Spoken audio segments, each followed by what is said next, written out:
Selamat siang, terima kasih atas kesempatan yang telah diberikan. Perkenalkan, nama saya Prilia Putri Sari Ratular. Saya merupakan pembicara kedua dari tim Universitas Kristen Indonesia Paulus Makassar. Berdasarkan mosi yang telah diberikan, yaitu gerakan-gerakan sosial seharusnya lebih berfokus kepada ketimpangan kelas ekonomi daripada diskriminasi berbasis identitas, yaitu gender, etnis, dan lain-lain. Di sini kami mengatakan bahwa kami tidak setuju dengan mosi yang disampaikan, yaitu karena kami mendukung bahwa seharusnya di zaman sekarang ini suara-suara gerakan sosial terhadap diskriminasi berbasis etnis harus lebih difokuskan daripada gerakan-gerakan sosial berbasis kelas ekonomi.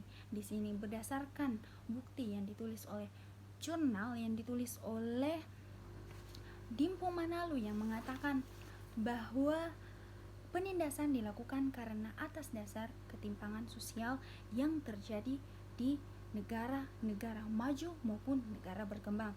Jadi salah jika dikatakan bahwa negara-negara yang maju atau demokratis terbebas dari adanya diskriminasi terhadap kelas ekonomi. Jadi di sini kami mengatakan bahwa adanya diskriminasi terhadap identitas itu berlaku untuk semua golongan di negara manapun, baik itu secara lokal, nasional maupun internasional.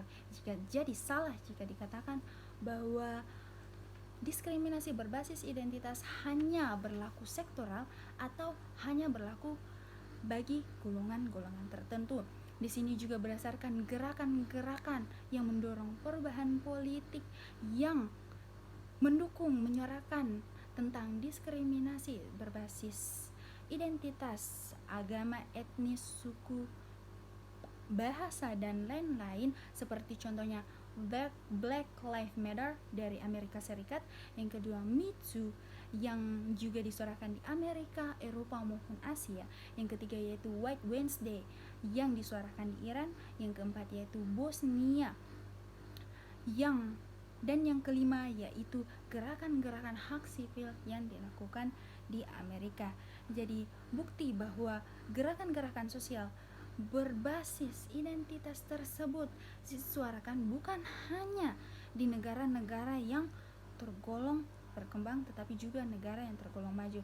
Di sini berdasarkan diskusi publik dan pameran 21 peringatan Mei tahun 1998 dikatakan bahwa bukti bahwa gerakan-gerakan sosial berbasis gender mempunyai pengaruh besar, yaitu berdasarkan agenda politik tersebut yang akan berujung pada perlawanan terhadap otoritarisme Orde Baru, di mana hal ini menyuarakan suara yang mengangkat hak-hak gender dari wanita-wanita pada tahun 1980 sampai tahun 1990 dan juga sekarang, sehingga penyetaraan antara suami dan istri sekarang sudah sama. Kami juga mengatakan berdasarkan bukti-bukti lain yang valid, yaitu kami mengatakan bahwa gerakan dari diskriminasi berbasis identitas tersebut tidak hanya mampu dan tidak efektif memperjuangkan masyarakat kelas bawah. Di sini kami mengatakan bahwa berdasarkan pernyataan tersebut kami tidak setuju. Kami di sini mengatakan bahwa walaupun dari kalangan bawah hingga kalangan atas bisa saja mengalami diskriminasi berbasis identitas tersebut, bukan hanya berfokus kepada masalah-masalah ekonomi yang mengakibatkan adanya diskriminasi berbasis identitas. Di sini juga berdasarkan pernyataan bahwa permasalahan berbeda-beda dari satu kelompok dengan kelompok lainnya. Tapi di sini kami mengatakan bahwa permasalahan dari diskriminasi terhadap identitas ini tersebut sebenarnya sama rata dan sama tujuan umumnya untuk menyuarakan dari diskriminasi berbasis identitas tersebut. Dari sini kami mengatakan secara tegas bahwa dengan mengusung isu-isu yang bersifat lokal maupun regional maupun diskriminasi yang ada di internasional akan mendorong suatu kehidupan dunia yang berkeadilan. Terima kasih.